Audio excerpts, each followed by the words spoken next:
Yo, what up? So you already know how I feel about this album. This body of work is incredible. Let's already get it out the way. 20-year-old South African slash Australian singer slash actor Troye Sivan.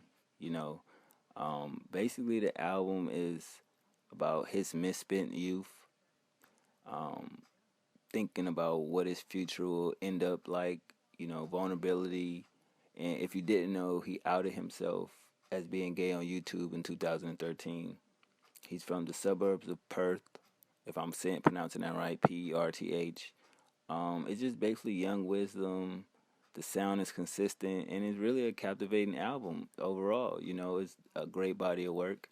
Now, if you get the deluxe edition, because I listened to the deluxe edition, but I bought the standard, the deluxe edition automatically gives you the first six songs from his Wild EP. So if you didn't listen to the deluxe version, I already reviewed his EP. It's on my channel. Just go look it up. Troye Sivan Wild EP review, and you can hear my thoughts on that. But getting into track 7 to track 16, well, track 7 to 15, because 16 is Wild, just a remix. But it's still nothing wrong with the body of work. This makes my, what, sixth time listen to it just before I did this. It's just overall amazing record. You can take the first six songs, from the record Bite. It's just basically about, the thrill of sex, and you can get into tracks like The Quiet. It's just basically silent treatments. He hates that. It bothers him. And moving on to track 7, Talk Me Down, it's basically just him wanting to lay next to somebody. The production on this whole album was amazing. He did write two singles off this album, track 11, Lost Boy, and track 13, Suburbia.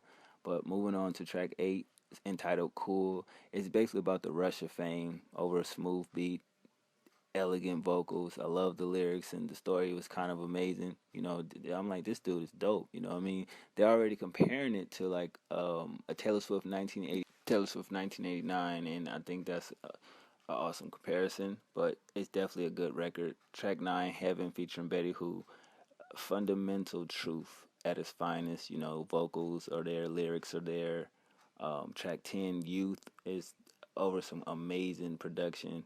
His vocal ability, the lyrics, it's just overall great song. You know what I mean? You go into Lost Boy, the record that he wrote, it kind of reminds you of Taylor Swift Out of the Woods, from her album, in a sense of, not the this kind of like the storyline of it, you know what I mean? For him, track 12 is For Him, featuring All Day. The lyrics in the hook was simply amazing. It goes into track 13, Suburbia, which he wrote, just basically talking about his hometown, where he from, the ins and outs, what happened, what he been through. And that's kind of like a life story in a sense. Going to track 14, Too Good, piano ballad, love ballad, amazing lyrics. It just was dope listening to this album, with an open mind. And track 15, the last track, featuring Alex Hope, it's a piano ballad, just simply different. The lyrics, the vocals, the content. He proved everybody that doubted him wrong from the two EPs that he put out. They didn't think that the debut album would live up to the hype that he already had, from the two EPs, but he definitely delivered on this project. And you can listen to it from top to bottom. The best way to listen to it, I'm gonna be honest, you gotta listen to the deluxe version. You know what I'm saying? Because if not, you will have to listen just to the standard, but you'll miss so much because the context of how they crafted everything together well with the EP is just simply dope. But it's overall a great project, man. If y'all ain't checked it out, I definitely think you should check it out. You know what I mean? It gave me the same vibe Frank Ocean album did when I first heard it. I thought that album was fucking incredible. I think we all did. So I mean, if you like good music, listening to the lyrics, the production, the instrumentation in the album, and just the body of work, I think that's pretty dope for him to be a male pop artist. And you don't really see that many pop artists really taking it to that level to where it's damn near R&B ish, but it's pop music, if you get what I mean. And it's definitely dope. I mean, I didn't think it'd be as exciting as I thought it was because I knew the EP was incredible. I was like, wow, that shit shocked me. And I do remember somebody in the comment section saying that when I reviewed it, like, oh, he's gay or whatever. But I was like, what the fuck does that even mean? Who cares what his preference is? He makes great music. That totally shocked me. I didn't think that me looking at an album cover and be like, this album looks pretty cool. EP, let me check it out. And it was just dope music.